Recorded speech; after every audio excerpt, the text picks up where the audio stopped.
ام المومنین حضرت عائشہ بنت ابی بکر الصدیق، نبی صلی اللہ علیہ وسلم نے ان سے حضرت سودا کے 1 سال بعد شوال 11 نبوت میں نکاح کیا. اس وقت ان کی عمر 6 سال تھی. پھر ہجرت کے 7 مہینے بعد شوال 1 ہجری میں آپ کی رخصتی ہوئی. اس وقت عمر 9 سال تھی. آپ نے ان کے علاوہ کسی کنواری عورت سے شادی نہیں کی. یہ امت کی سب سے زیادہ فقیہ خاتون ہے. فقیہ یعنی دین کی سمجھ رکھنے والی خاتون ہے. اور عورتوں پر ان کی فضیلت ایسی ہی ہے جیسے تمام کھانوں پر ترید کھانے کی فضیلت. 17 رمضان 57 ہجری کو ان کی وفات ہوئی اور انہیں بقیع میں دفن کیا گیا. حضرت عائشہ رضی اللہ تعالیٰ عنہ کی بہت زیادہ فضیلت مختلف احادیث سے پتہ چلتی ہے. اور میں سمجھتی ہوں کہ حضرت سودا نے جو اپنا دن حضرت عائشہ کو دیا تھا یہ بھی ایک بہت بڑی بات تھی، کیونکہ اس سے حضرت عائشہ کو حضور صلی اللہ علیہ وسلم سے مزید چیزیں سیکھنے کا موقع مل گیا تھا.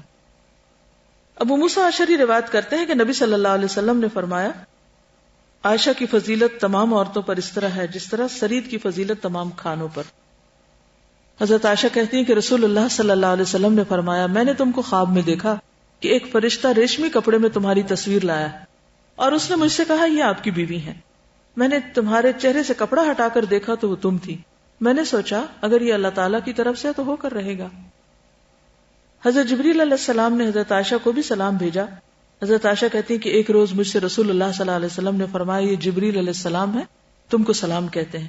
میں نے جواب میں کہا وعلیہ السلام ورحمۃ اللہ وبرکاتہ. اے اللہ کے رسول صلی اللہ علیہ وسلم، آپ وہ باتیں دیکھتے ہیں جو میں نہیں دیکھ سکتی. نبی صلی اللہ علیہ وسلم کو ان سے بہت محبت تھی. عمرو بن العاص سے بیان ہے کہ ان کو رسول اللہ صلی اللہ علیہ وسلم نے غزوہ ذات السلاسل میں ایک لشکر کا امیر مقرر کر کے بھیجا. کس کو؟ عمرو بن العاص کو. کہتے ہیں کہ جب میں اس غزوے سے لوٹ کر آپ کی خدمت میں حاضر ہوا تو میں نے دریافت کیا آپ کو سب سے زیادہ کس سے محبت ہے؟ فرمایا عائشہ سے. میں نے کہا مردوں میں سے. کہا اس کے والد سے. میں نے عرض کیا پھر کس سے؟ فرمایا عمر بن خطاب سے. پھر آپ نے چند اور آدمیوں کا نام لیا تو میں نے کہا کاش میں نے یہ سوال نہ کیا ہوتا. جنت میں آپ صلی اللہ علیہ وسلم کی بیوی حضرت عائشہ ہوں گی. حضرت عائشہ سے روایت ہے کہ آپ نے فرمایا مجھ پر موت کی سختیاں آسان ہو رہی ہیں کیونکہ جنت میں تم مجھے اپنی بیوی دکھائی دے رہی ہو. یہ سلسلہ الاحادیث صحیحہ میں ہے.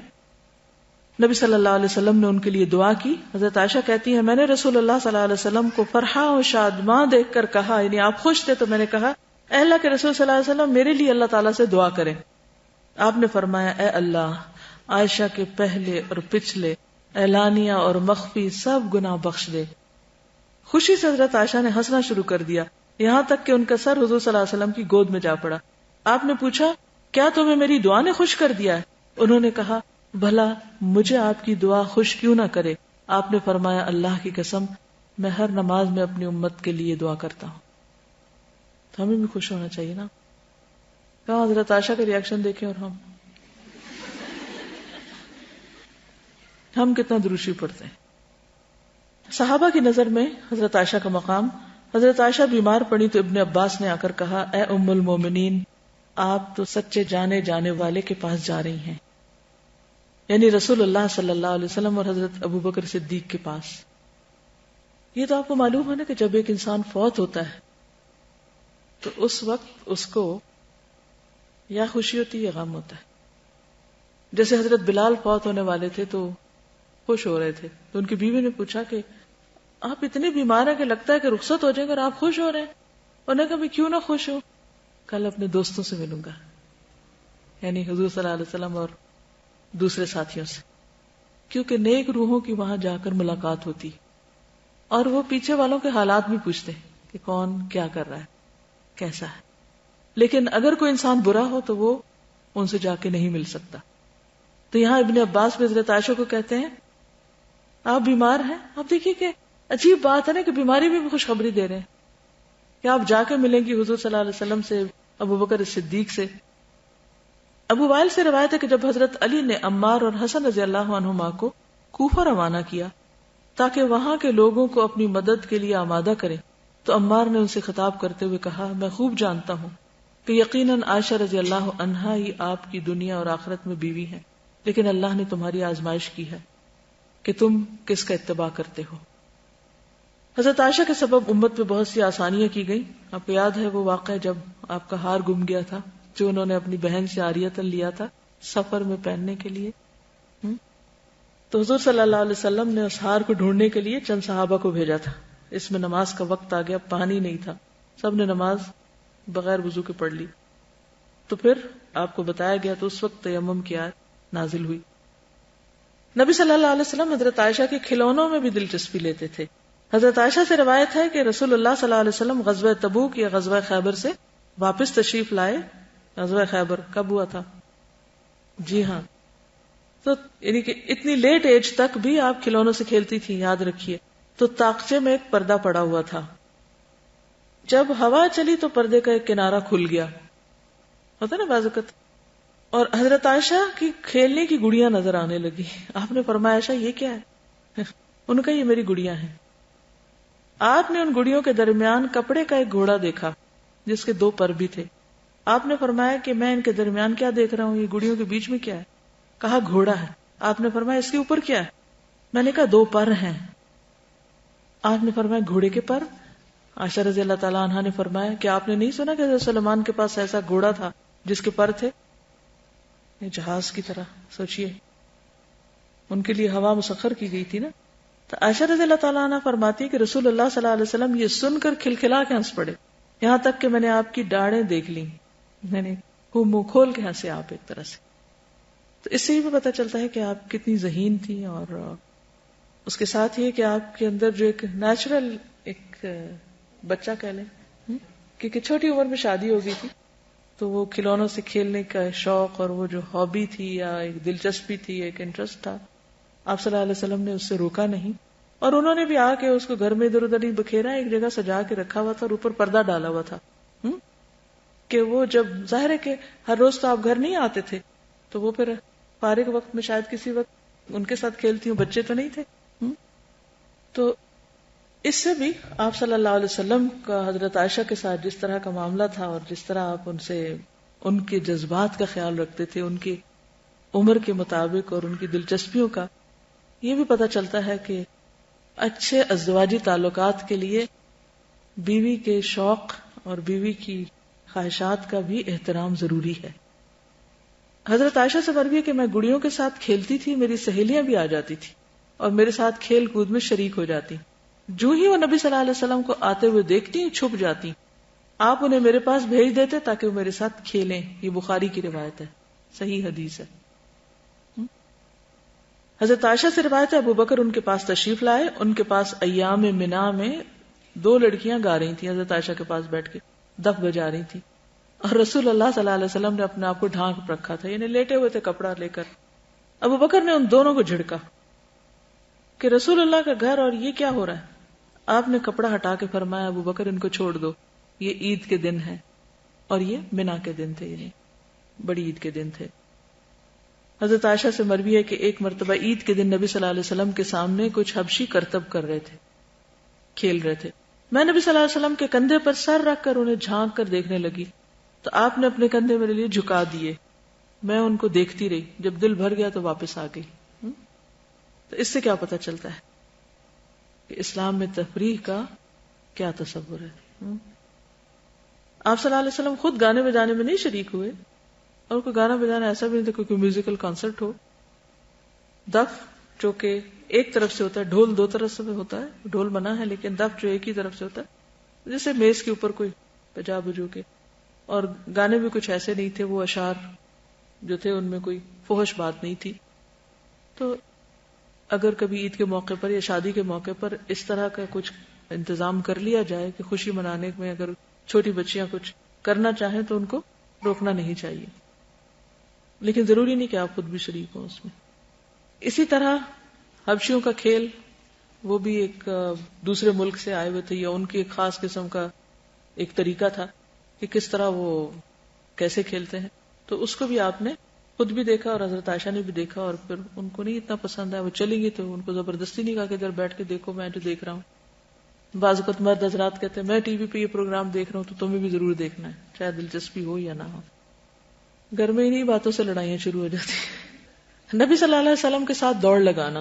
حضرت عائشہ سے روایت ہے کہ وہ ایک سفر میں رسول اللہ صلی اللہ علیہ وسلم کے ساتھ تھی. وہ کہتی ہیں کہ میں نے آپ کے ساتھ پیدل دوڑ لگائی, میں جیت گئی. پھر میرا جسم کچھ بھاری ہو گیا پھر دوڑ لگائی ایک اور موقع پر، تو اس مرتبہ آپ جیت گئے. فرمایا یہ جیت پچھلی ہار کا بدلہ ہے. حضرت عائشہ سے روایت ہے کہ رسول اللہ صلی اللہ علیہ وسلم نے مجھ سے فرمایا میں جانتا ہوں جس وقت تم مجھ سے راضی ہوتی ہو تو کہتی ہو محمد کے رب کی قسم، اور جب تم غصے میں ہوتے تو کہتی ہو ابراہیم کے رب کی قسم. حضرت عائشہ فرماتی ہے کہ میں نے عرض کیا اللہ کے رسول صلی اللہ علیہ وسلم قسم میں تو صرف آپ کا نام ہی چھوڑتی ہوں. عبید بن عمیر کہتے ہیں کہ میں نے عائشہ رضی اللہ تعالیٰ عنہا سے عرض کیا آپ نے رسول اللہ صلی اللہ علیہ وسلم کی جو سب سے عجیب بات دیکھی ہو وہ بتائیے.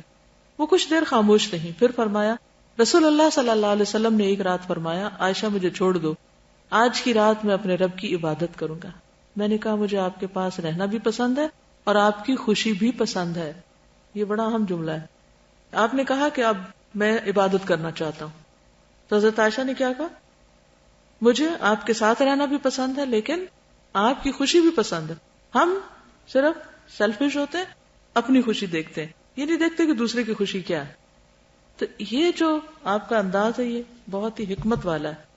چنانچہ آپ اٹھے، وضو کیا، نماز پڑھنے کھڑے ہو گئے. حضرت عائشہ کہتی ہیں آپ نے مسلسل رونا شروع کیا نماز میں، یہاں تک کہ آپ کی گود تر ہو گئی. کہتی ہیں کہ آپ نماز میں روتے رہے یہاں تک کہ آپ کی داڑھی بھی پوری تر ہو گئی. پھر برابر روتے رہے کہ زمین بھی تر ہو گئی. اتنے میں بلال آ گئے فجر کی نماز کے لیے بلانے کے لیے. انہوں نے جب آپ کو روتے ہوئے دیکھا تو عرض کیا اے اللہ کے رسول صلی اللہ علیہ وسلم آپ روتے ہیں، اللہ نے تو آپ کے اگلے پچھلے سارے گناہ معاف فرما دیے. فرمایا کیا میں اللہ کا شکر گزار بندہ نہ بنوں؟ آج کی رات مجھ پر ایک آیت نازل ہوئی ہے، تباہی ہے اس کے لیے جو پڑھے اور اس پر غور نہ کرے. اور وہ آیت ہے ان فی خلق السماوات والارض واختلاف اللیل والنہار لآیات لأولی الالباب الذین یذکرون اللہ قیاما وقعودا وعلی جنوبهم ویتفکرون فی خلق السماوات والارض ربنا ما خلقت هذا باطلا سبحانک فقنا عذاب النار. آخر تک یہ بیلنس رکھنا کتنا مشکل کام ہے. ہم جب خوش ہوتے ہیں تو پاگلوں کی طرح صرف خوش ہوتے چلے جاتے ہیں، باتیں شروع کرتے ہیں تو بولتے چلے جاتے ہیں، سوتے ہیں تو سوتے چلے جاتے ہیں، روتے ہیں تو صرف روتے چلے جاتے ہیں. پھر ہم اپنے آپ کو اپنے اس سے باہر نہیں نکال سکتے. یہاں پر آپ دیکھیے کہ حضرت عائشہ کے ساتھ بیٹھے ہوئے ہیں اور آپ عبادت کرنا چاہتے ہیں، شکرانے کے نفل ادا کرنا چاہتے ہیں، آپ اٹھ جاتے ہیں، حضرت عائشہ جانے دیتی ہیں، اور پھر آپ عبادت کرتے ہیں اور آپ روتے ہیں، اور پھر اس کے بعد یہ کہ شکر گزار ہوتے ہیں اور پھر نماز کے لیے چلے جاتے ہیں. کیا ہم بھی اپنے گھر والوں کے بیچ میں اللہ سے ڈرتے ہیں؟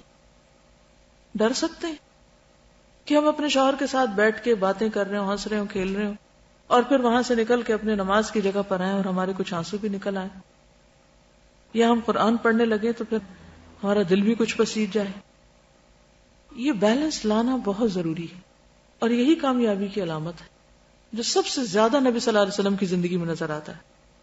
سیرت کو اگر دوبارہ آپ پڑھیں تو اس اینگل سے ضرور دیکھیں کہ کتنا اعتدال ہے.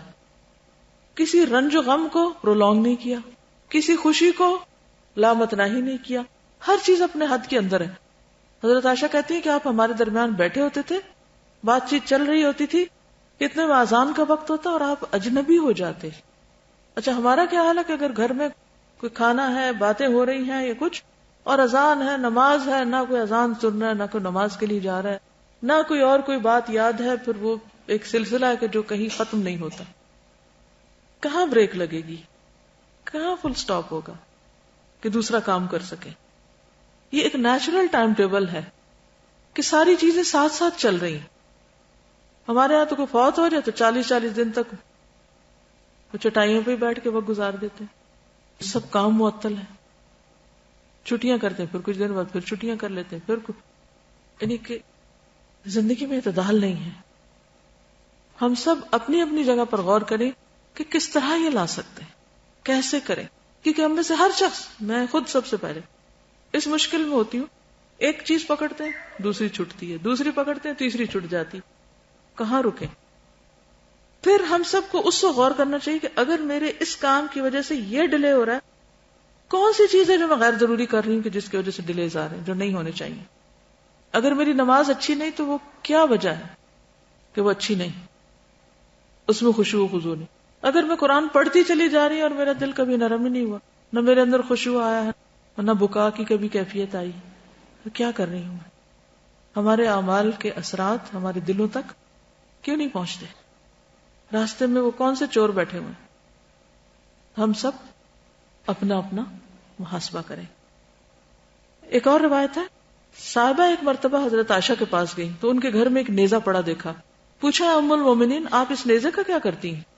فرمایا میں اس سے گرگٹ کو مارتی ہوں، کیونکہ رسول اللہ صلی اللہ علیہ وسلم نے بتایا، یعنی چھپکلی جیسے، کہ ابراہیم علیہ السلام کو جب آگ میں ڈالا گیا تھا تو کوئی جانور ایسا نہ تھا جس نے آگ بجھانے کی کوشش نہ کی ہو سوائے گرگٹ کے کہ وہ ان کی آنکھ پہ پھونکتا تھا. اس لیے رسول اللہ صلی اللہ علیہ وسلم نے اس کو مارنے کا حکم دیا. یہ صحیح ترغیب و ترہیب کی روایت ہے. ابو امامہ کہتے ہیں کہ ہم لوگ ایک دن مسجد میں بیٹھے ہوئے تھے اور متعدد مہاجر و انصار تشریف فرما تھے کہ ایک آدمی کو حضرت عائشہ رضی اللہ تعالیٰ عنہ کے پاس اجازت حاصل کرنے کے لیے بھیجا. پھر ہم لوگ ان کے پاس گئے. کہنے لگی ایک دن ان کے پاس ایک فقیر آیا. اس وقت رسول اللہ صلی اللہ علیہ وسلم میرے پاس ہی تھے. میں نے اس کو کچھ دینے کا حکم دیا. پھر میں نے اس چیز کو منگوا کر دیکھا تو رسول اللہ صلی اللہ علیہ وسلم نے فرمایا کیا تم یہ چاہتی ہو کہ تمہارے گھر میں کوئی چیز بغیر تمہارے علم کے نہ آئے نہ جائے؟ میں نے کہا جی ہاں. آپ نے فرمایا ٹھہرو اے عائشہ، تم گن گن کر نہ دو ورنہ اللہ بھی تمہیں گن گن کر دے گا. گن گن کر نہ دو ورنہ گن گن کر دے گا، یعنی ہر وقت یہ حساب نہ کیا کرو کتنی چیز آئی اور کتنی گئی. یہ فارمولہ نہیں سمجھ آئے گا. حضرت عائشہ رضی اللہ تعالیٰ عنہا کے بارے میں سنن ترمذی میں آتا ہے، موسیٰ بن طلحہ کی روایت ہے کہ میں نے عائشہ رضی اللہ عنہا سے زیادہ فصیح کسی کو بھی نہیں دیکھا. اتنی زبردست طریقے سے بات کرتی تھی کہ بات سمجھ میں آ جاتی تھی. ایک اور روایت میں آتا ہے، راوی کہتے ہیں کہ میں نے ابو بکر کا خطبہ سنا، عمر کا خطبہ سنا اور عائشہ کو سنا. جو بات عائشہ میں تھی وہ نہ ابو بکر میں تھی اور نہ عمر میں تھی. یعنی اتنی زبردست سپیچ تھی ان کی. اتفاق کی بات یہ کہ میں آج اپنی کتابیں کچھ دیکھ رہی تھی تو اس میں حضرت عائشہ رضی اللہ تعالیٰ عنہ کا ایک خطبہ مجھے مل گیا. میں اس کی تھوڑی سی عربی آپ کو سناؤں گی تو آپ کو پتہ چلے گا کہ حضرت عائشہ کس طرح بولتی تھی. الفاظ کا چناؤ آپ دیکھیے. تو میں سوچ رہی تھی کہ یہ لفظ انہوں نے کہاں سے سیکھے ہوں گے. اتنے خوبصورت لفظ، اتنے جامع لفظ، اتنے کم لفظوں میں اپنے والد کی تعریف کر رہی ہیں. کہتی ہے کہ کچھ لوگوں کو انہوں نے جو پتہ چلا کہ حضرت ابوبکر کے ساتھ کچھ ان کا معاملہ چل رہا ہے تو انہوں نے کہا ادھر آ جاؤ میرے پاس. بلایا، پردہ لٹکایا، کیونکہ وہ ازواج مطہرات جو تھی وہ قرآن کے حکم کے مطابق پردے کے پیچھے سے بولتی تھی، اور ان کو خطاب کیا صرف ایک نمونے کے طور پر کہ کیا تھا. ابی وما ابی ابی واللہ لا تعتوہ الایدی ذاک طود منیف وظل مدید ہیہات بعدت الظنون انجح واللہ اذا اکدیتم وسبق اذا ونیتم سبق الجواد اذا استولى على الامد فتى قریش ناشئا وكهفها كهلا يريش مملقها ويرأب شعبها ويلم شعثها ثم استشرى في دينه فما برحت شكيمته في ذات الله حتى اتخذ بفنائه مسجدا يحيي فيه ما أمات المبطلون كان والله غزير الدمعة وقيذ الجوانح شجي النشيج فأقصفت عليه نسوان أهل مكة وولدانهم يسخرون منه ويستهزئون به الله يستهزئ بهم ويمدهم في طغيانهم يعمهون. ایسی کوئی بات لکھ سکے یا بول سکے؟ اس سے صرف یہ بتانا مقصود ہے کہ علم کے کس درجے میں فائز تھی. ہماری چونکہ زبان یہ نہیں، آپ کو سمجھ بھی نہیں آیا کہ کہا کیا گیا، لیکن جو کہا گیا ہے وہ ایسا دلوں کے اندر اترنے والا تھا کہ بڑے بڑے مرد، یہ سب مرد سن رہے تھے، تو کس طرح ان کے اندر یعنی کہ کیا کیفیت ہوئی ہوگی. کیونکہ بعض بیان سحر ہوتے ہیں، جادو کی طرح اثر کرتے ہیں، اندر تک بندے کو ہلا کے رکھ دیتے ہیں. لیکن اس کے لیے وہ ماں کے پیٹ سے تو یہ ساری باتیں لے کے نہیں نکلیں گی. سیکھنا پڑتا ہے نا، محنت کرنی پڑتی ہے نا.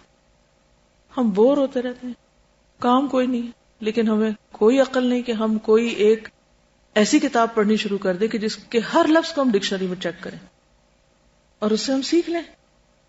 ووکیبلری میں اضافہ ہوگا یا نہیں، مزید باتیں سیکھیں گے یا نہیں. ریڈنگ ہی نہیں کرتے. لائبریری بیچاری پرانی ہو رہی ہے، پڑھی پڑھی وقت ہو بھی تو نہیں جاتے، گھنٹہ باہر کھڑے رہیں گے، لائبریری نہیں جائیں گے. اگر مجھے پتا ہے کہ میری گاڑی 1 گھنٹہ لیٹ ہے کیا میں چند سٹیپس چڑھ کے لائبریری نہیں جا سکتی؟ وہاں جا کے ایٹ لیسٹ میں کتابوں کی شکلیں تو دیکھوں، اگر میں کچھ اور نہیں کر سکتی مجھے پتا تو ہو کہ کس ٹاپک پہ کیا کچھ لکھا گیا. تو اگر دین کی خدمت کا شوق ہے تو وہ صرف تمناؤں اور آرزوؤں سے نہیں پورا ہوگا، اس کے لیے کچھ کرنا ہوگا اور قابلیت بڑھانی ہوگی. حضرت عائشہ کی پرسنالٹی ہم سب کو بڑی فیسینیٹ کرتی ہے. وہ اتنی ذہین تھی، اتنا سب کچھ تھا، لیکن وہ ذہانت کہاں سے آئی؟ وہ علم کہاں سے آیا؟ سیکھا تو آیا نا. علم ایک ایسی چیز ہے جس کے لیے محنت کرنی پڑتی ہے. پھر شعر و شاعری کی بڑی ماہر تھی. حضرت عائشہ کہا کرتی تھی شعر اچھے بھی ہوتے ہیں اور برے بھی، اچھے کو لے لو برے کو چھوڑ دو، سمپل سا فارمولا. اور میں نے کعب بن مالک کے بہت سے شعر یاد کر لیے تھے. آپ کو تو یہ پتہ نہیں ہوگا کعب بن مالک کون ہے، تو شعر کہاں سے یاد کریں گے؟ چند شعر عربی کے آپ یاد کر لیں زبان کھل جائے گی، چند آیتیں یاد کر لیں زبان کھل جائے گی. جن میں ان کا وہ قصیدہ بھی تھا جس میں 40 یا اس سے کم اشعار ہیں، یہ انہوں نے زبانی یاد کیے تھے، کیونکہ عربوں کی تو تاریخ ہی شعر میں تھی، وکیبلری، ادب، لٹریچر سب کچھ شعر تھا. حضرت عمر کا قول ہے نا کہ ان الشعر دیوان العرب، کہ شعر جو ہے وہ عربوں کا دیوان ہے یا ان کی تاریخ ہے. کچھ بھی سیکھنا عربوں کے بارے میں ان کی شاعری پڑھو، لیکن وہ پڑھتے وقت بھی وقت لگتا ہے. جب میں نے قصائد پڑھے تھے اور یعنی کہ دور جاہلیت کے اور اس کے بعد کے، تو عقل گھوم گئی تھی کہ یہ کیا کہتے ہیں اور کیا سوچتے ہیں اور کیا بولتے ہیں. لیکن ظاہر ہے کہ قرآن مجید کو سمجھنے کے لیے پھر ایسی عربی کی ضرورت پڑتی ہے. تو اگر آپ صرف ایک ٹارگٹ رکھ لیں کہ دن میں میں نے 2 شعر یاد کرنے یا ان کا ترجمہ جاننا ہے، ڈکشنری کنسلٹ کرنا سیکھ لیں اور صرف ایک لائن ہی کا میننگ آپ دیکھ لیں، ہر روز کرتے کرتے کرتے کہاں پہنچ جائیں گے؟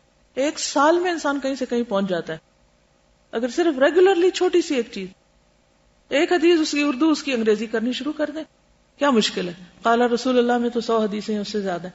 حسن اخلاق میں یہ آپ کے لیے کام کیا گیا. اور چھوٹی چھوٹی کتابیں یہ ختم کر لیں، پہلے ابتدائی کتابیں پھر اس کے بعد اور لے لیں. اپنے علم کو خود سے بھی بڑھائیں. صرف اسپون فیڈنگ کافی نہیں کہ کلاس میں جو پڑھا دیے گئے کافی، پھر جا کے گھر فیس بک پہ بیٹھ گئے، اس کی چیٹ اس کی چیٹ، یہ کر وہ کر. کیا اس سے علم بڑھ رہا ہے؟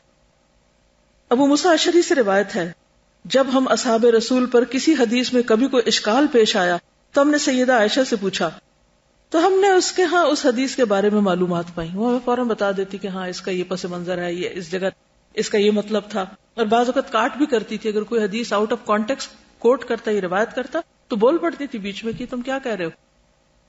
پھر اسی طرح کسی کو غلط کام کرتے ہوئے دیکھ کر چپ نہیں رہتی تھی. حضرت عائشہ کو اطلاع ملی کہ ایک گھر والے جو ان کے گھر میں رہتے ہیں ان کے پاس نرد ہے، تو ان کے پاس آدمی بھیجا کہ اگر تم نرد کو باہر نہیں نکالو گے تو میں تم کو اپنے گھر سے نکال دوں گی.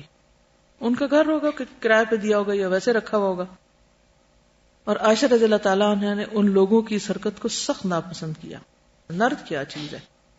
نرد ہے، حضور صلی اللہ علیہ وسلم فرمایا من لعب بالنرد فقد عصى الله ورسوله، جو شخص چوسر کھیلا اس نے اللہ رسول کی نافرمانی کی. بورڈ گیمز، جو شخص چوسر کھیلا اس نے اپنے ہاتھ سور کے گوشت اور خون سے رنگے. انتہائی ٹائم ویسٹنگ. اس میں ہوتا کیا ہے کہ مختلف خانوں میں گوٹے رکھ کر ایک خاص طریقے سے حرکت دی جاتی، ادھر لے جانا ہے ادھر لے جانا ہے. اس میں انگریزی میں وہ کہتے ہیں نا وہ چیس. جی آپ کو زیادہ پتہ ہے. تو بہرحال اس کا ترجمہ جو عربی میں ہے وہ ہے لعبۃ الطاولہ، میز کا کھیل، میز پہ بیٹھ کے یعنی شطرنج وغیرہ. ابن عمر جب کسی کے پاس دیکھتے تھے تو توڑ دیتے تھے، پھینک دیتے تھے اس کو.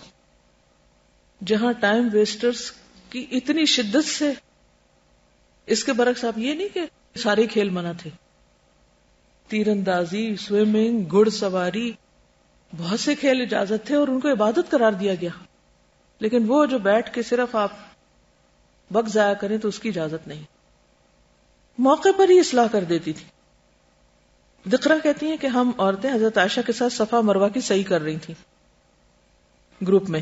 میں نے ایک عورت کے جسم پر صلیب کی تصویر والی چادر دیکھی. ہوتا ہے نا کپڑے خرید لیتے ہیں آپ، اس وقت دیکھتے نہیں کہ کیا تصویر پھول ہے.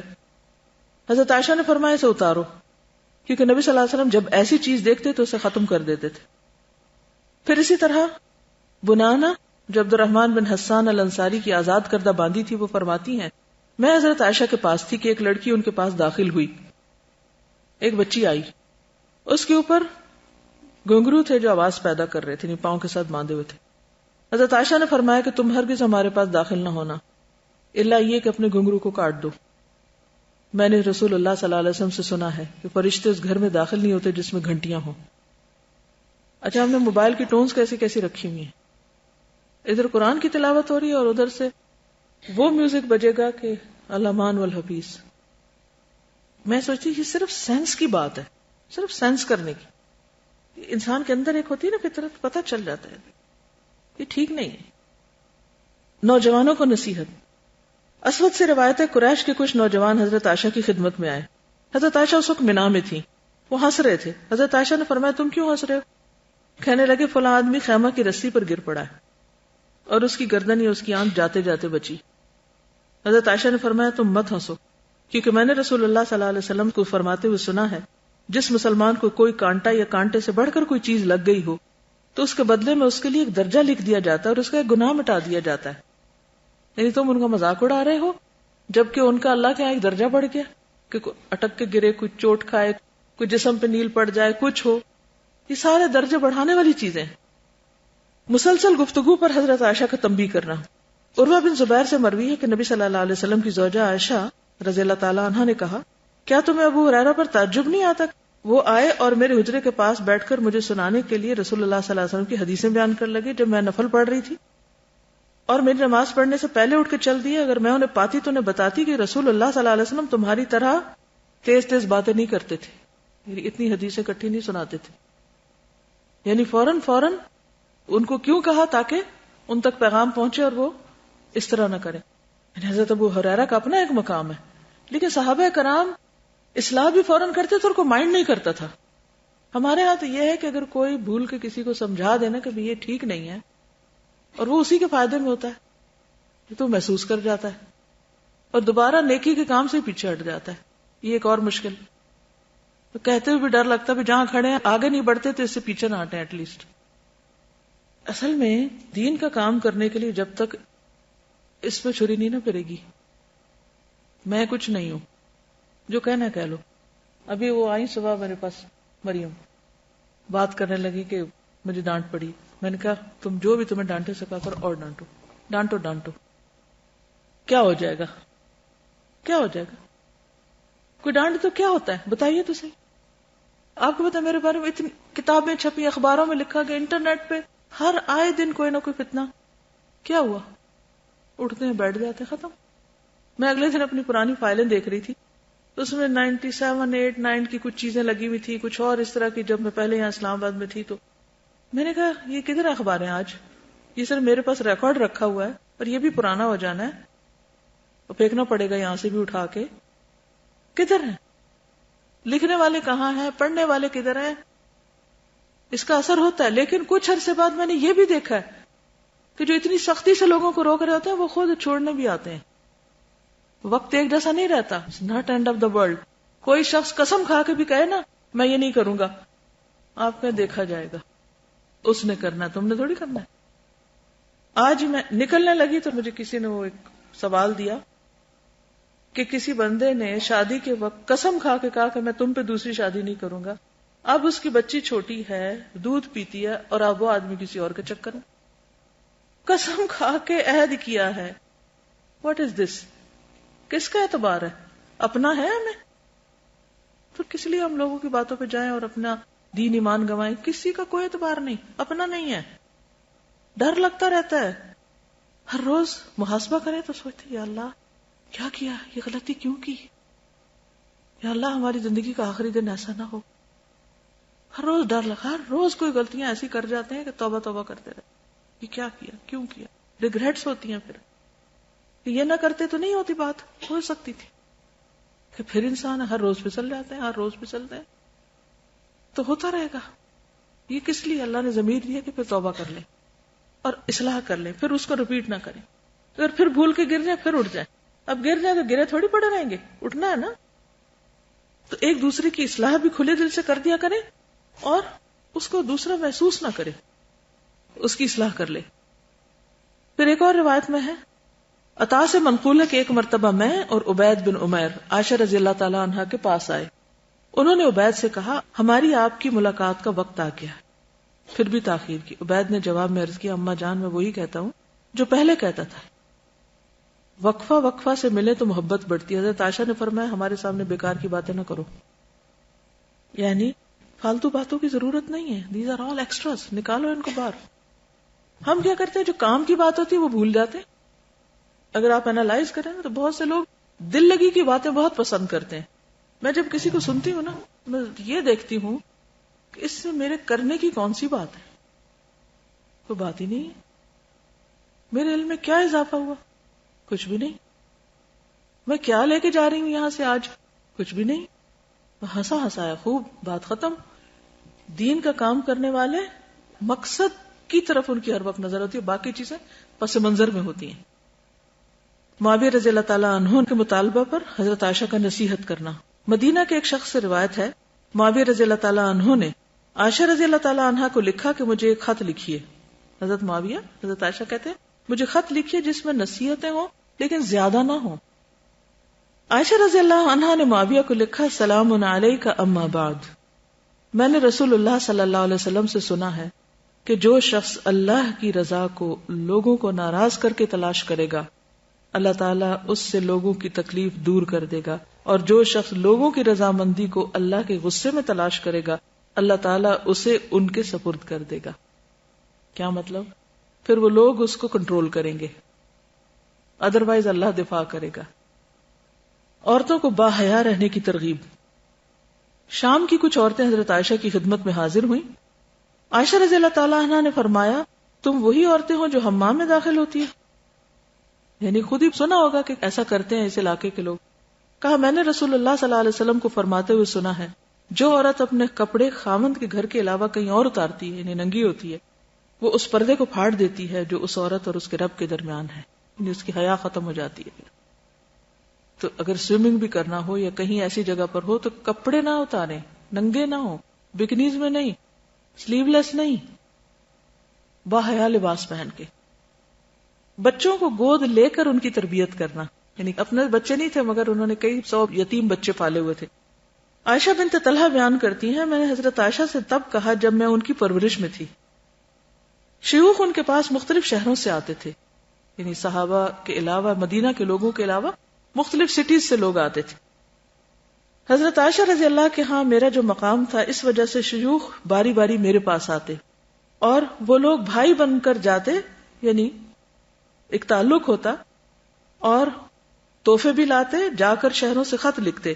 میں حضرت عائشہ سے کہتی خالہ جان یہ فلاں کا خط ہے، یہ فلاں کا ہدیہ، ان کی سیکریٹری ہوں گی. تو عائشہ رضی اللہ تعالیٰ عنہ مجھ سے کہتی اے میری چھوٹی بیٹی تم بھی جواب دو، ہدیہ بھیجو. اگر تمہارے پاس ہدیہ دینے کے لیے کچھ نہیں تو میں تمہیں دے دیتی ہوں. میں کہتی پھر آپ ہی مجھے دے دیں. یہ صحیح الادب المفرد کی روایت ہے، یہ صحیح حدیث ہے یہ بھی. تو اس سے کیا پتہ چلتا ہے کہ ساتھ ساتھ تربیت بھی کرتی تھی اور ساتھ ساتھ یعنی کرائے بھی لیتی اور پھر ان کو مختلف لوگوں سے انٹروڈیوس بھی کراتی. کیوں؟ اس لیے کہ ینگر جنریشن تھی نا، اس نے آگے جا کے دین کا کام سنبھالنا تھا. بچیوں کی تربیت پر خاص توجہ.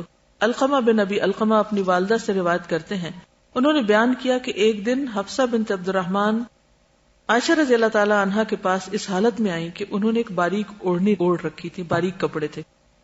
عائشہ رضی اللہ تعالی عنہا نے وہ باریک اوڑھنی پھاڑ ڈالی اور ان کو ایک موٹی اوڑھنی پہنا دی. محمد کہتے ہیں کہ ایک مرتبہ حضرت عائشہ نے صفیہ ام طلحہ کے ہاں رات کو قیام کیا. دیکھا کہ کچھ بچیاں جو بالغ ہونے کے باوجود بغیر دوپٹوں کے نماز پڑھ رہی ہیں. علم تو دینے سے آتا ہے نا. حضرت عائشہ نے فرمایا کوئی بچی دوپٹے کے بغیر نماز نہ پڑھے. میں نے بھی ایک مرتبہ دیکھا تھا کسی جگہ پر. ایک مرتبہ نبی صلی اللہ علیہ وسلم میرے ہاں تشریف لائے. اس وقت میری پرورش میں ایک بچی تھی. نبی صلی اللہ علیہ وسلم نے ایک چادر مجھے دی اور فرمایا اس کے 2 حصے کر کے اس بچی اور ام سلمہ کے پرورش میں جو بچی ہے ان کے درمیان تقسیم کر دو، کیونکہ میرے خیال میں یہ دونوں بالغ ہو چکی ہیں. یعنی کہ جب عورت بالغ ہو جائے تو پھر ننگے سر نہ ہو، سینہ ڈھکا ہوا ہو اور ایک حیا کی بات. تو اس حدیث سے مجھے یہ پتا چلا کہ ازواج مطہرات کے اپنے بچے نہیں تھے مگر انہوں نے اور بچوں کا ذمہ لے رکھا تھا. کہ بچے انسان کو جو سیدھا کرتے ہیں نا وہ تربیت کوئی اور نہیں کر سکتا. آپ کی زمانہ بھر آپ کی تربیت نہیں کر سکتا جو بچے آپ کی کرتے ہیں. اتنے سچے ہوتے ہیں اور اتنے کریٹیکلی دیکھتے ہیں اور اتنا کبھی ضد کر کے تنگ کرتے ہیں، کبھی خوش کر کے تنگ کرتے ہیں، کیونکہ پھر آپ ان میں انوالو ہو جاتے ہیں اور پھر اپنی نماز بھول جاتے ہیں، ہر لحاظ سے تنگ کرتے ہیں.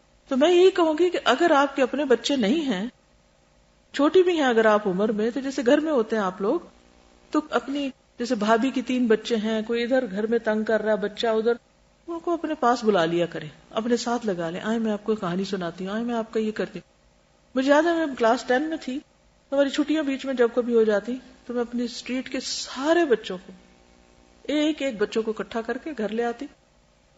اس وقت کارپیٹ وغیرہ کے تو اتنا رواج نہیں تھا، نہ ہمارے گھر میں تھا کوئی، تو میں چپس کے فرش تھے ان کے اوپر کپڑا پھیر کے بالکل نیٹ کلین کر کے اس کو صاف ستھرا کر کے ان کو لائنوں میں بٹھا دیتی، پھر ان کے ساتھ بیٹھ جاتی، پھر ان سے باتیں کرتی، پھر ان کو کچھ سکھاتی.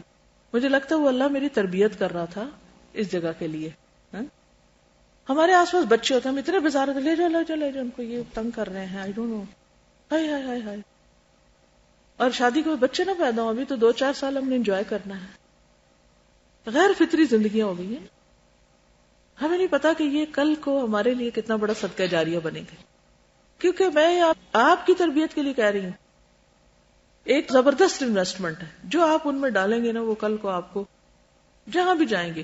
اگر آپ نے صرف ان کو نماز ہی سکھا دی، کچھ دعائیں سکھا دی، کھانے کا طریقہ سکھا دیا، ادب آداب سکھا دیا، تو ہم جو اپنی کھیتی لگا کے چلے گئے آپ دنیا سے، چلے بھی جائیں کوئی نہیں، پیچھے بہت ہیں اب اس کو دیکھنے والے. حسن بصری کہتے ہیں میں عثمان بن عفان رضی اللہ عنہ کے عہد خلافت میں ازواج نبی کے گھروں میں جایا کرتا تھا، تابعی ہیں، تو میں اپنے ہاتھوں سے ان کی چھتوں کو چھو لیتا تھا، اتنے چھوٹے چھوٹے کمرے تھے. بداد بن قیس کہتے ہیں میں نے ازواج نبی کے حجروں کو دیکھا ہے، یہ کھجور کی چھڑیوں کے تھے، کھجور کی چھڑیاں تھیں چھتوں پر، اور میرا خیال ہے حجرے کی چوڑائی دروازے سے دیوار تک 6-7 ہاتھ ہوگی، لمبائی اندر سے 10 ہاتھ اور بلندی 7 اور 8 یا مابین اس کے قریب. انہی کو دیکھ کے پھر وہ نقشے بنے. میں حضرت عائشہ کے دروازے پہ کھڑا ہوا، یہ دروازہ مغرب کی طرف تھا. محمد بن ہلال کہتے ہیں انہوں نے ازواج نبی کے حجرے دیکھے، کھجور کی چھڑیوں کے تھے اور گھاس پھوس سے ڈھکے ہوئے تھے. محمد بن ابی فدیک کہتے ہیں میں نے عائشہ کے حجرے کے بارے میں پوچھا رضی اللہ تعالیٰ عنہ، اس کا دروازہ شام کے رخ پر تھا. میں نے کہا 1 پٹ تھا یا 2 پٹ، کھلتا کیسے تھا؟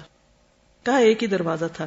میں نے کہا یہ دروازہ کس چیز کا تھا؟ کہا ارر یا ساگوان کی لکڑی کا تھا. پھر اسی طرح ان کی خوراک کی قلت جو تھی، وہ کہتی ہیں کہ ایک کے بعد ایک چاند گزر جاتا، کھجور اور پانی کے سوائے گھر میں کچھ نہیں ہوتا تھا. ہمارے کچھ انصاری ہمسائے تھے، ان کے دودھ والے جانور تھے، وہ نبی صلی اللہ علیہ وسلم کی طرف جانوروں کا دودھ بھیج دیتے تو آپ ہمیں پلاتے. اسی طرح لباس میں سادگی. عبد الواحد بن ایمن سے روایت ہے، انہوں نے کہا مجھ سے میرے والد نے بیان کیا ہے، میں حضرت عائشہ کے پاس گیا تو وہ قطر کا ایک کرتا پہنے ہوئے تھی جس کی قیمت 5 درہم تھی. انہوں نے مجھ سے کہا میری اس لونڈی کو تو دیکھو کہ گھر میں اس کپڑے کے پہننے سے انکار کرتی ہے، حالانکہ حضور صلی اللہ علیہ وسلم کے زمانے میں میرے پاس ایسا ہی کرتا تھا. مدینہ میں جب کسی عورت کو بوقت شادی آراستہ کرنے کی ضرورت ہوتی تو میرے پاس آدمی بھیج کر مجھ سے منگوا لیتی، وہی کپڑے وہ پہن لیتی، شادی ہو جاتی، پھر واپس آ جاتا، پھر کوئی اور منگا لیتا. یہ زندگی تھی نا، کتنا وقت بچتا. آج جناب بچی کی شادی ہے، ایک شہر جا رہے ہیں، دوسری دنیا جا رہے ہیں، تیسرے ملک جا رہے ہیں، وہاں سے شاپنگ ہو رہی ہے، کام ختم ہونے میں نہیں آتا. بھئی کیا ہے، کہاں غائب ہو؟ بھی شادی کی تیاری ہو رہی ہے. ہمارے کام اس لیے نہیں ہوتے نا کیونکہ ہم غیر ضروری چیزوں میں بہت زیادہ لگے ہوئے. پھر اسی طرح انتہائی سخاوت کرتی تھی. حضرت عبداللہ بن زبیر کہتے ہیں کہ عائشہ اور اسما رضی اللہ تعالیٰ عنہما سے زیادہ سخی عورتیں میں نے نہیں دیکھی. ایک امی تھی، ایک خالہ. ان کی سخاوت 2 طرح کی تھی. حضرت عائشہ ذرا ذرا جمع کیا کرتی تھی، جب کچھ جمع ہو جاتا یعنی اماؤنٹ کٹھی ہوتی پھر تقسیم کرتی. امی کا طریقہ یہ تھا کہ وہ کل کے لیے جمع نہیں کرتی تھی، جو آتا تھا ساتھ ہی نکال دیتی تھی. دونوں کا اپنا سٹائل ہے اور دونوں کے اپنے فائدے ہیں، تو ہر ایک کی اپنی چوائس ہے وہ کیسے کرے گا. اصل ہے کام کرنا. عائشہ رضی اللہ تعالیٰ عنہ سے مروی ہے کہ ایک مرتبہ ایک عورت ان کے پاس آئی، اس کے ساتھ 2 بیٹیاں تھیں. انہوں نے عورت کو کھجور دی، اس نے 2 ٹکڑے کر کے بچیوں کو دے دیے، خود کچھ نہ کھایا. حضرت عائشہ نے واقعے کا تذکرہ نبی صلی اللہ علیہ وسلم سے کیا. آپ نے فرمایا جس شخص کی ان بچیوں سے آزمائش کی جائے اور ان کے ساتھ اچھا سلوک کرے تو اس کے لیے جہنم سے آڑ بن جائیں گے.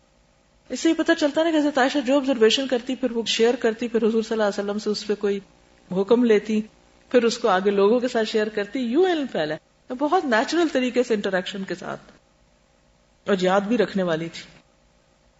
حضرت عائشہ کے گھرانے میں کوئی بچہ پیدا ہوتا تو یہ نہیں پوچھتی تھی کہ لڑکا ہوا یا لڑکی، یہ پوچھتی تندرست بچہ پیدا ہوا. جب کہا جاتا ہاں تو کہتی ہیں الحمدللہ رب العالمین. اور ہم کیا کہتے ہیں؟ پہلا سوال ہمارا کیا ہوتا ہے؟ یہ فرق ہے نا ہم میں اور حضرت عائشہ میں. قرآن کی تلاوت میں دلچسپی. ام المومنین عائشہ فرماتی ہے کہ مجھے رسول اللہ صلی اللہ علیہ وسلم کے عہد میں عشاء کے بعد گھر پہنچنے میں دیر ہو گئی. جب میں آئی تو آپ نے پوچھا تم کہاں تھی؟ میں نے عرض کیا آپ کے ایک صحابی کی تلاوت توجہ سے سن رہی تھی، اس جیسی قرات اور آواز میں نے اس سے پہلے کسی کی نہیں سنی. فرماتی ہیں آپ کھڑے ہوئے، میں بھی ساتھ کھڑی ہوئی تاکہ آپ کی بات سنوں. پھر آپ میری طرف متوجہ ہوئے اور فرمایا یہ ابو حذیفہ کے آزاد کردہ غلام سالم ہے، تمام تعریفیں اللہ کے لیے ہیں جس نے میری امت میں ایسے افراد پیدا کیے. دیکھیے بات یہ ہے کہ دیر سے گھر آئیں، رات کو اللہ کے رسول پوچھ رہے کدھر تھی؟ کا تلاوت سن رہی تھی. کس کی؟ خود تو نہیں پتا تھا کون تھے، نہ جاننے کی زحمت کی.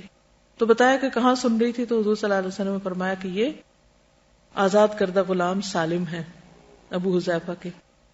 اور پھر ان کی تعریف کی کہ اللہ کا شکر ہے جس نے میری امت میں ایسے افراد پیدا کیے. اور حضرت عائشہ کو گھر سے نکالنے کی دھمکی نہیں دی، مارا نہیں، تبھی سیکھ سکی تھی نا. حضرت عائشہ لوگوں سے قرض لیتی رہتی تھی. کسی نے پوچھا قرض کیوں لیتی ہیں؟ انہوں نے فرمایا کہ میں نے نبی صلی اللہ علیہ وسلم کو یہ فرماتے ہوئے سنا جس شخص کی نیت قرض ادا کرنے کی ہو تو اللہ تعالیٰ کی مدد اس کے شامل حال رہتی ہے، میں وہی مدد حاصل کرنا چاہتی. لیکن وہ آگے صدقہ کرتی تھی، اپنے لیے نہیں قرضہ لیتی تھی. اپنے اوپر تہمت لگانے والوں کے ساتھ رویہ سوچیے. ہم تو چھوٹی سی بات نہیں برداشت کرتے، کوئی الزام لگا دے تو کیا کرنا ہے. عروہ بیان کرتے ہیں کہ میں عائشہ رضی اللہ عنہا کے پاس گیا، حسان کو برا بھلا کہنے لگا کیونکہ انہوں نے ان پہ تہمت لگائی تھی. کہا حسان کو گالی نہ دو، وہ تو رسول اللہ صلی اللہ علیہ وسلم کی طرف سے مدافعت کرتے تھے. فوراً ان کا پازیٹو پوائنٹ یاد کرایا کہ نہیں اس کو برا بھلا نہیں کہو، وہ تو فلاں اور فلاں اچھا کام کرتا ہے. یہ غیبت رد کرنے کا کتنا اچھا طریقہ ہے. نبی صلی اللہ علیہ وسلم جب سفر کا ارادہ کرتے تو اپنی ازواج کے لیے خرہ ڈالتے. ایک مرتبہ خرہ عائشہ اور حفصہ کے نام نکلا. حضور رات کے وقت معمولاً چلتے چلتے حضرت عائشہ کے ساتھ باتیں کرتے ہوئے جا رہے تھے، واک کر رہے تھے. ایک مرتبہ حضرت حفصہ نے ان سے کہا آج رات کیوں نہ تم میرے اونٹ پہ سوار ہو جاؤ اور میں تمہارے اونٹ پر، تاکہ تم بھی دیکھو اور میں بھی، یہ نہیں ہم ذرا ٹرائی کرتے ہیں، چینج کرتے ہیں. انہوں نے کہا ٹھیک ہے. معصوم تھی اور ایک دوسرے کے اونٹ پہ سوار ہو گئی. اس کے بعد حضور صلی اللہ علیہ وسلم حضرت عائشہ کے اونٹ کے پاس تشریف لائے. اس وقت اس پر حضرت حفصہ بیٹھی ہوئی تھی. نبی صلی اللہ علیہ وسلم نے انہیں سلام کیا، پھر چلتے رہے. جب پڑا ہوا تو حضور کو معلوم ہوا کہ حضرت عائشہ اس میں نہیں ہے. اس غلطی پر حضرت عائشہ کو اس درجہ رنج ہوا کہ جب لوگ سواریوں سے اتر گئے تو انہوں نے اپنا پاؤں گھاس میں ڈالی اور دعا کرنے لگی، اے میرے رب مجھ پر کوئی بچھو سام مسلط کر دے جو مجھ کو ڈس لے. حضرت عائشہ کہتی ہیں میں آپ صلی اللہ علیہ وسلم سے تو کچھ نہیں کہہ سکتی تھی کیونکہ یہ خود میری ہی حرکت تھی، میں نے ہی اونٹ بدلا تھا. حضرت عائشہ سے مروی ہے کہ ایک مرتبہ نبی صلی اللہ علیہ وسلم میرے یہاں ایک قیدی کو لے کر آئے. میں عورتوں کے ساتھ لگ کر اس سے غافل ہو گئی اور وہ بھاگ گیا. تھوڑی دیر کے بعد نبی صلی اللہ علیہ وسلم واپس آئے تو فرمایا وہ قیدی کہاں ہے؟ میں نے عرض کیا میں عورتوں کے ساتھ باتیں کر رہی تھی، غافل ہو گئی، اس دوران وہ بھاگ گیا. نبی صلی اللہ علیہ وسلم نے فرمایا تمہارے ہاتھ ٹوٹے. وہ عربی کا ایک محاورہ ہے نا تربت یداک، تم نے یہ کیا کیا، یعنی آپ نے ڈانٹا. پھر نبی صلی اللہ علیہ وسلم نے باہر جا کر لوگوں میں اس کی منادی کرا دی. لوگ اس کی تلاش میں نکلے اور اسے پکڑ لائے. پھر نبی صلی اللہ علیہ وسلم میرے پاس آئے تو میں اپنے ہاتھوں کو الٹ کر کے دیکھ رہی تھی. نبی صلی اللہ علیہ وسلم نے فرمایا تمہیں کیا ہوا، تم دیوانی ہو گئی ہو؟ میں نے عرض کیا کہ آپ نے مجھے بد دعا دی تھی اس لیے میں اپنے ہاتھ الٹ پلٹ کے دیکھ رہی ہوں کہ ان میں سے کون سا ہاتھ ٹوٹے گا. اس پر نبی صلی اللہ علیہ وسلم نے دعا کے لیے ہاتھ اٹھائے اور اللہ کی حمد و ثنا کرنے کے بعد فرمایا اے اللہ میں بھی ایک انسان ہوں اور دوسرے انسانوں کی طرح مجھے بھی غصہ آتا ہے، سو میں نے جس مومن مرد اور عورت کو بد دعا دی ہو تو اسے اس کے حق میں تزکیہ اور طہارت کا سبب بنا دے. کتنی خوبصورت دعا، یہ سوری کارڈ پہ لکھی ہوئی ہے اگر آپ نے پڑھنی ہو تو. اس سے آپ اندازہ لگائیں کہ کرٹیسزم کو ہینڈل کرنا کس طرح آتا تھا. اگر آپ کو کوئی کہہ دے یہ بات تو آپ کیا کریں گے اس کے بعد بتائیے ذرا. ایک تو اس شخص سے ملنا جلنا چھوڑ دیں گے یا پھر رو رو کے اپنا برا حال کر لیں گے. کام کب ہوگا؟ ہاں بات ختم کرو، کہتے ہیں نا جھگڑا مکاؤ. اس کو آپ دیکھیں کہ اتنے لائٹ انداز میں انہوں نے کہا کہ بھی اتنی سخت بات کی اور انہوں نے کہا کہ کہیں یہ ٹوٹ تو نہیں جائیں گے، اور پھر دعا لے لی. اور اگر وہ موڈ آف کر کے کونے میں جا بیٹھتی تو حضور صلی اللہ علیہ وسلم بھی گھر سے باہر چلے جاتے کہ ٹھیک ہے موڈ آف ہے تو میں جا رہا ہوں کہ اپنے اور کام کروں جا کے. ایک دفعہ آپ صلی اللہ علیہ وسلم نے فرمایا مجھے عائشہ کے بارے میں اذیت مت دو, اللہ کی قسم میرے پاس تم میں سے کسی بیوی کے لحاف میں وحی نہیں آئی مگر عائشہ کے لحاف میں وحی نازل ہوئی. اسی وجہ سے آخری دنوں میں آپ صلی اللہ علیہ وسلم نے ان کے حجرے میں رہنے کی بات کی اور سب ازواج اس پہ راضی ہو گئیں. پھر آپ کی قبر بھی وہیں پر بنی. بہت ساری باتیں ہیں, میں اس کا حق نہیں ادا کر سکتی, لیکن صرف وہ چیزیں چند آپ کے سامنے رکھی ہیں جو تھوڑی سی ذرا آپ نے زیادہ نہ سنی ہو اور تھوڑا ہمارے لیے بھی عمل کی راہ بنے اس میں سے. تو اللہ تعالیٰ ہمیں بھی کوئی عقل دے, سمجھ دے اور اپنے وقت کی قدر کرنے کی توفیق دے تاکہ ہم کچھ کر سکیں. ٹھیک ہے. وآخر دعوانا ان الحمدللہ رب العالمین. سبحانک اللہم وبحمدک نشہد ان لا الہ الا انت نستغفرک ونتوب الیک. السلام علیکم ورحمۃ اللہ وبرکاتہ.